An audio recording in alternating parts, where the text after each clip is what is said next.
अकर्मक यानी कि अकर्मक, अ मतलब होता है नहीं, किसी में अ जुड़ जाता है ना, उसका मतलब होता है नहीं, नेगेटिव, है ना। अ जुटने का मतलब नेगेटिव, और स जुटने का मतलब है पॉजिटिव, मतलब उसके साथ है ना। फॉर एग्जाम्पल अगर बोलेंगे अविश्वास, मतलब कि विश्वास नहीं है, ठीक है। अपरिचित यानी कि हम आपसे परिचित नहीं है, हम आपको नहीं जानते हैं, जान पहचान नहीं, अपरिचित, है ना। अब स जहाँ पे जुड़ जाता है उसको वो होता है पॉजिटिव, है ना, यानी कि वो उसके साथ है। स जुड़ना मतलब उसके साथ है, जैसे ससमय यानी कि समय के साथ, है ना। सकुशल, आप वहाँ सकुशल होंगे यानी कि कुशलता पूर्वक से होंगे, है ना, अच्छे। कि अ मतलब नेगेटिव होता है यानी कि उसमें नहीं, और स मतलब हाँ उसके साथ है। तो अकर्मक यानी कि कर्म नहीं है उसमें, और सकर्मक यानी कि उसमें कर्म है। तो अब पहले समझेंगे कि कर्म क्या होता है, तभी तो समझेंगे कि अ और स किसमें लगेगा, है ना। कर्ता को समझ लेते हैं, है ना। अब हम वो किताबी डिफिनेशन नहीं दे रहे हैं, ठीक है, किताबी डिफिनेशन नहीं दे रहे हैं, बस ऐसे समझाने के लिए बता रहे हैं, ठीक है। कि कर्म किसको कहेंगे, कर्ता तो समझ गए, काम को जो करता है ना। सब्जेक्ट, है ना, सब्जेक्ट माने जो जो उस चीज को कर रहा है। अब क्रिया क्या हो गया, वही काम। जैसे राम पढ़ता है तो राम हो गया करने वाला, और पढ़ना हो गया काम, ठीक है। लेकिन कर्म किसको कहेंगे, अपने लैंग्वेज से बता रहे हैं, ठीक है, किताबी लैंग्वेज से नहीं है, यही मत समझना कि किताब में ऐसा नहीं है, ठीक है। हम अपने लैंग्वेज से समझने के लिए कि कर्ता यानी कि सब्जेक्ट जिस चीज के लिए क्रिया को करता है ना, जिस चीज के लिए उस काम को करता है वही कर्म होता है ना, वही कर्म होता है जिस चीज के लिए करता है। जैसे राम आम खाता है, तो राम क्या है, सब्जेक्ट है यानी कि करता है, और खाना क्रिया है क्योंकि वो खा रहा है ना, काम हो रहा है। लेकिन वो क्या खा रहा है, किस चीज के लिए वो कर रहा है, आम के लिए, आम के लिए ना, अभी वो खाना चीज कर रहा है, ठीक है। तो ये आम क्या हो गया, कर्म हो गया।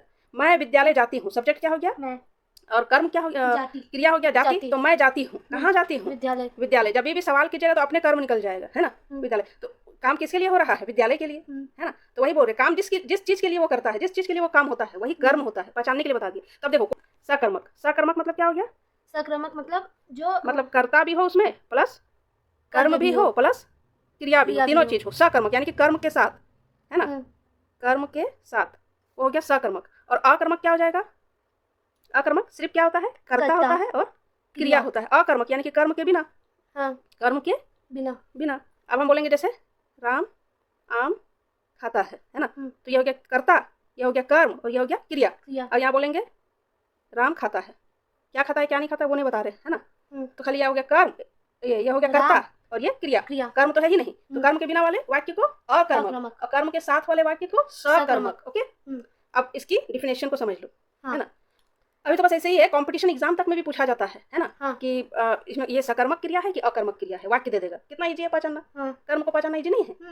अब देखिए वाक्य क्या बोल रहा है, वे क्रियाएं जिनके साथ कर्म प्रयुक्त नहीं होता है, समझ गए ना, मतलब उसके साथ नहीं होता, हाँ नहीं होता है ना, कर्म प्रयुक्त नहीं होता। कर्म यानी कि वो जो काम जिसके लिए किया जा रहा है ना, कर्म प्रयुक्त नहीं होता है, कर्म यूज नहीं होता है। तथा क्रिया का प्रभाव कर्ता पर पड़ता है, क्रिया का पूरा प्रभाव कर्ता पर पड़ता है। क्रिया मतलब काम, ठीक है। तो उसको कहते हैं अकर्मक, यानी कि उसमें कर्म नहीं है। जैसे कुत्ता भोगता है, बस यहाँ सब्जेक्ट है और वर्ब है, यानी करता है और क्रिया है, कर्म तो है ही नहीं, तो क्रिया का प्रभाव कर्ता पर पड़ रहा है। बच्चे रोते हैं, टीना सोती है, आदमी बैठा है, ठीक है। अब हो गया सकर्मक क्रिया, सकर्मक यानी कर्म के साथ वे क्रियाएं जिनका प्रभाव वाक्य में प्रयुक्त कर्म पर पड़ता हो, है ना, नीचे यहाँ लिख दे, कर्म पर पड़ता हो, उन्हें सकर्मक क्रिया कहते हैं, ठीक है।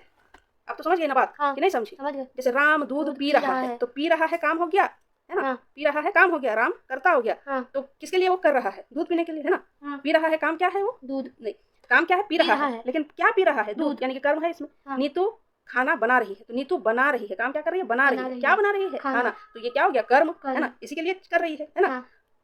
आई होप समझ में आ गया होगा, ठीक है। याद कर लीजिए, अच्छे से समझ लेना खाली कि क्या है। 2-3 बार इसको वीडियो को भी देख लीजिए आप लोग भी, और इसको समझिए क्या है। बाकी दिमाग में अभी आप लोग को स्ट्रेस नहीं लेना है, खाली समझ लेना है।